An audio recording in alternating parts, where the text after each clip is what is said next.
সুখেন্দু শেখর রায়কে দ্বিতীয়বার তলব লালবাজারের গ্রেপ্তারি এড়াতে আদালতের দ্বারস্থ সুখেন্দু শেখর রায়। গ্রেপ্তারের আশঙ্কায় হাইকোর্টের কাছে রক্ষা কবচের আবেদন। দ্রুত শুনানির আবেদন বিচারপতি রাজর্ষি ভরদ্বাজের এজলাসে। আগামীকাল শুনানির সম্ভাবনা রয়েছে। সুখেন্দু শেখর রায় আগেও তাকে তলব করা হচ্ছে। শারীরিক অসুস্থতার কারণ দেখিয়ে সেই শুনানি হাজিরাতে নিয়ে এড়িয়ে গিয়েছেন এবং আবারও তাকে তলব করা হচ্ছে এবং হাইকোর্টে ইতিমধ্যেই আবেদন করেছেন তিনি। রক্ষা কবচের আবেদন করেছেন সুখেন্দু শেখর রায়। সুখেন্দু শেখর রায়কে দ্বিতীয়বার তলব লালবাজারের। এবার গ্রেপ্তারি এড়াতে আদালতের দ্বারস্থ সুখেন্দু শেখর রায়।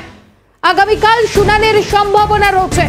গ্রেপ্তারির আশঙ্কায় হাইকোর্টের কাছে ইতিমধ্যেই রক্ষা কবচের আবেদন জানিয়েছেন সুখেন্দু শেখর রায়।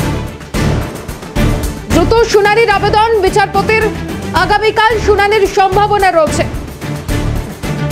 দ্বিতীয়বার তলব সুখেন্দু শেখর রায়কে। এবার গ্রেপ্তারি এড়াতে হাইকোর্টের দ্বারস্থ সুখেন্দু শেখর রায়।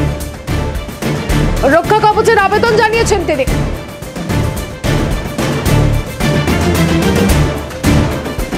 অভিরূপা হাজরা রয়েছে টেলিফোন লাইনে। অভিরূপা, কি আপডেট? সাংসদ সুখেন্দু শেখর তিনি কলকাতা হাইকোর্টের দ্বারস্থ হয়েছেন। তার অন্যতম কারণ হচ্ছে তাকে লালবাজার থেকে দ্বিতীয়বার তলব করা হয়েছে এবং লালবাজার থেকে যে বারবার তাকে ডাকা হচ্ছে কোনোভাবে তিনি গ্রেপ্তার হতে পারেন বা কলকাতা পুলিশের ক্ষেত্রে তার বিরুদ্ধে বিশেষ কোনো মামলা দেওয়া হতে পারে যেটা তার কোনো কথা শোনা হবে না। নিরাপত্তার চেয়ে কলকাতা হাইকোর্টের দ্বারস্থ মূলত রক্ষা কবচ দিয়ে কলকাতা হাইকোর্টের দ্বারস্থ হয়েছেন তিনি। মামলা গ্রহণ করেছেন তাকে শুরু হয়েছে এবং বলা হয়েছে যে আগামীকাল এই মামলার শুনানির সম্ভাবনা। বেশ, ধন্যবাদ অভিরূপা।